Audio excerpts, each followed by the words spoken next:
describe him to me. And Muslims, look at the description of your Rasul. And for some, this would be the first time you hear what your Prophet looked like. I saw a man of striking appearance. ظاهر الوضاء أبلج الوجه, radiant face, حسن الخلق, beautifully created. لم تعبه الثجلة, his belly wasn't protruding. ولم تزر به السعلة, nor was his head disproportionate and small.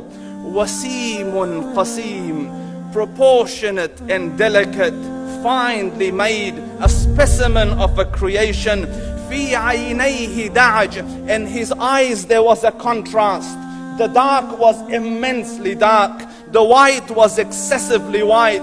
وفي أشفاره وطف, and his eyelashes were long. وفي صوته صهل, and in his voice was a natural echo. وفي عنقه سطع, and his neck was elegantly long.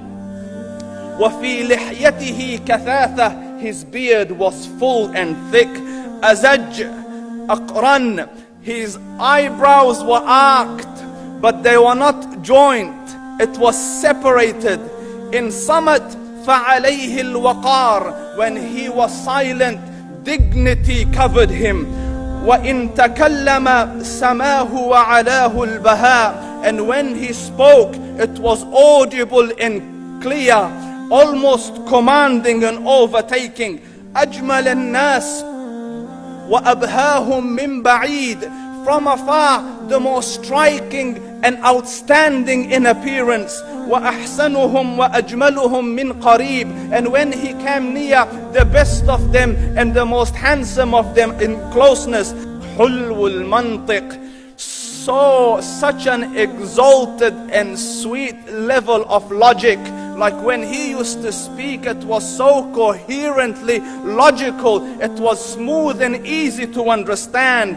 فصل لا نزر ولا هذر, he was to the point, not excessive nor too short. كأن منطقه خرزات نظم يتحدرن, his logic, his utterances, his words were like jewels coming out of a necklace, calculated, polished, one after the other, it would flow magically. ربعة, he was medium in height. Your eye didn't have to strain to look up at him, nor was it tedious to look down at him. He was a comfortable sight to look at. له رفقاء يحفون به, he had friends, the people that were with him, they were working around him to try to serve and protect him. إن قال سمعوا لقوله, when he used to say something, they used to hearken to what he used to say. وإن أمر تبادروا إلى أمره, when he commanded, they used to compete to fulfill the command.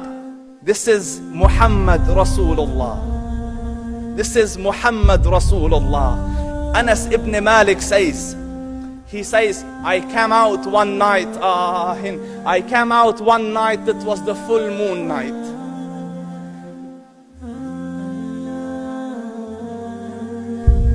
And I looked at the moon, and in the desert, understand, the moon is an awesome sight. It is smooth, it is radiant, it is clear, it is gentle compared to the scorching sun at which they are used to. So the moon was the epitome of beauty. So he says, I came out at a full moon night and I looked at the moon and I saw it beautiful, handsome. So I said, let me go see if the moon is more handsome or my Prophet is more handsome. Let me see if that is more beautiful or the Prophet is more beautiful. So I went and I saw him standing afar. So I looked at his face and I looked at the moon, and I looked at his face and I looked at the moon, and I looked at his face and I looked at the moon, and he said, Wallahi, he was more handsome than the moon in its entirety. That is just the look of your Rasul.